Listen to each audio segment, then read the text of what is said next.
bem, tanto financeiramente, tendo um bom emprego. O pessoal quer ter um bom relacionamento para poder viver bem no seu relacionamento conjugal. O pessoal quer viver bem em todas as áreas da vida. Tem gente que fala assim, gente, não importa se é com muito ou com pouco, só quero viver em paz, só quero estar bem, não é verdade?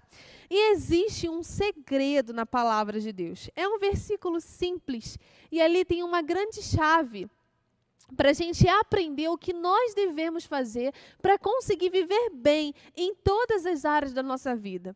Sendo que o mais lindo de tudo é que esse versículo traz essa chave não só para nós vivermos bem, mas aplicando ele na nossa vida, os nossos filhos viverão bem, os filhos dos nossos filhos viverão bem. Olha que interessante isso. E isso está lá em Deuteronômio 5. Lá em Deuteronômio 5 é quando Moisés está sendo ali boca de Deus para aquele povo, o povo de Israel, trazendo os mandamentos do Senhor, as leis, aquilo que Deus tinha passado, queria passar para o povo, para que o povo cumprisse. E olha só, no versículo 29 diz o seguinte, Deuteronômio 5, versículo 29. Como seria bom se o coração deles fosse sempre assim, se estivessem dispostos a me temer e a obedecer a todos os meus mandamentos.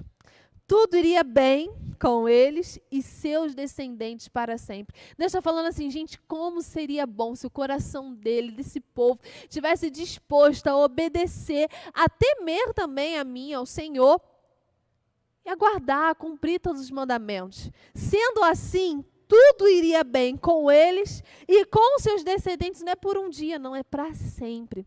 Olha que interessante isso. A gente tem o desejo de viver bem na nossa vida, a gente quer viver bem. E aqui tem um grande segredo. Se você quer viver bem na sua vida financeira, na sua vida espiritual, se você quer viver bem na sua vida, falando em relacionamento com o seu próximo, ou no seu relacionamento conjugal, nós temos hoje a palavra de Deus, que ela é o nosso manual de vida. E ali nela nós temos leis. Nós temos condições que Deus nos dá. E a partir do momento que a gente aplica elas na nossa vida e a gente obedece a esses mandamentos, a gente obedece a essas leis, a gente diz sim para o Senhor em tudo aquilo que Ele pede para nós, automaticamente já vem a consequência do sim, que é você viver bem. E não só você, também os seus descendentes viverão bem. Por quê? Porque a partir do momento que você diz sim para Deus e você está ali com o seu coração disposto a obedecer, você deixa um exemplo de obediência, um exemplo de fidelidade ao Senhor. Então, automaticamente, os seus descendentes eles vão ter um exemplo a seguir e seguindo como você seguiu, seguindo o seu maior exemplo, eles também estarão vivendo bem para a glória de Deus.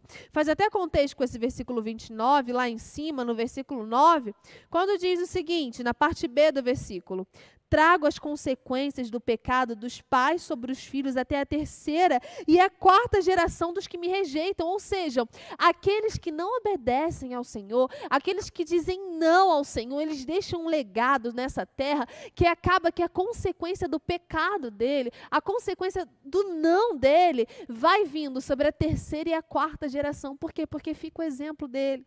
Então, através desse exemplo de um não para Deus, começam os filhos a também dizerem não para Deus. Por isso que os pecados vão indo, as consequências de geração em geração. Mas olha isso, mas demonstro amor por até 1000 gerações. Os pecados vão até a terceira e a quarta geração.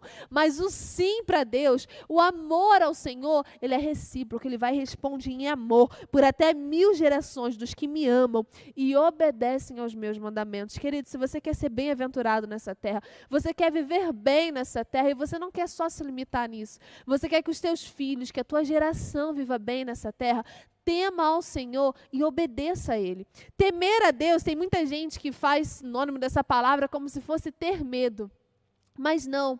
Temer ao Senhor é você reconhecer que Ele existe e que os olhos do Senhor estão sobre a sua vida. Eu acho muito interessante um exemplo que a nossa apóstola dá